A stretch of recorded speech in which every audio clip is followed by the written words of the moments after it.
binabantayan ng mga otoridad ang seguridad sa Manila North Cemetery lalo pat umabot na sa 800,000 ang dumalaw ngayong araw. May live report si Tina Panganiban. Tina? Yes, hanggang kaninang alas 12 ng tanghali, 800,000 na nga ang dumalaw rito sa Manila North Cemetery. At inaasahang aabot ito ng hanggang 2 milyong tao. Mula noong Sabado, pinakamarami ang mga dalaw ngayong araw. Ay si Director Daniel Tan ng Manila North Cemetery ay nagulat sa dami ng tao. Kapag ganito karami ang mga tao, karaniwang problema na ang mga wawala na ina-announce naman sa public address system dito at mga nahihilo na natutulungan naman sa mga nagkalat na first aid station at medical team sa sementeryo. Bagamat pwedeng magpasok ng mga posporo at lighter, pansin din ng mga kandila, kinukumpiska naman ang mga matutulis na bagay, nakalalasing na inumin, sound system, gitara at dinner. Bawal din ang mga alagang hayop. Dito sa Manila North Cemetery nakahimlay ang mga dating Pangulong sina Sergio Osmeña, Manuel Rojas at Ramon Magsaysay. May ilang nagbigay-pugay sa kanila, gaya ni Rubilin na ginawa pang sash ng Beauty Queen, ang ribbon sa korona ng patay na pinadala ni Pangulong Duterte. Pero mas marami ang nag-usyoso sa puntod ni FPJ. Malayo ang lalakarin para marating ito at para di maligaw ang fans, pinalitan ng ibang street sign sa loob ng sementeryo. May libingan din ng mga taga-Armed Forces of the Philippines dito at Boy Scouts of the Philippines. Sa ordinaryong araw, pwedeng pumasok sa Manila North Cemetery ang mga tricycle. Bawal silang pumasada pag undas, kaya nag-volunteer sila magtulak ng mga wheelchair. Ang kita nila galing daw sa tips.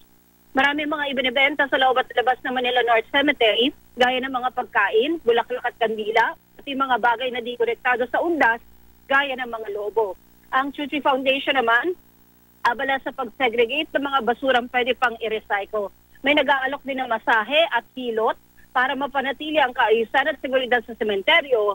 Di lang mga pulis ang nagbabantay, kundi pati Marines. Umikot din dito kanina ang hepe ng PNP NCRPO. Ayon kay Chief Superintendent Oscar Albertalde, wala naman daw naiulat pang kaguluhan mula kahapon. At bagamat hindi na holiday bukas, inaasahang may ilang dadalaw pa rin sa mga sementeryo. Kaya mananatili ang Police Assistance Desk sa mga sementeryo hanggang bukas. Susan? Tina, dito sa Manila South Cemetery parang humunti talaga. Ang laki nung naging kabawasan doon sa mga nakukumpiska mga ipinagbabawal na gamit. At dyan sa Manila North, dihamak na mas malaki yung bilang ng mga nagpupunta dyan.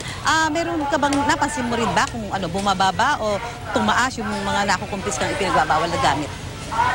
Hindi ko ma-assess kung dumami ba o kumonte kumpara sa nakaraang taon. Pero sa kabila kasi ng paulit-ulit na paalala ng administration ng sementeryo na noong nakaraang linggo na bawal ang mga matutulis na bagay, bawal yung mga nakalalasing na inumin, bawal yung mga thinner, bawal ang mga sound system. Meron pa rin hanggang ngayon, Susan, na nagdala ng mga bawal. Kaya marami-rami rin yung mga nakumpiska ng mga otoridad dito sa Manila North Cemetery kanina, Susan.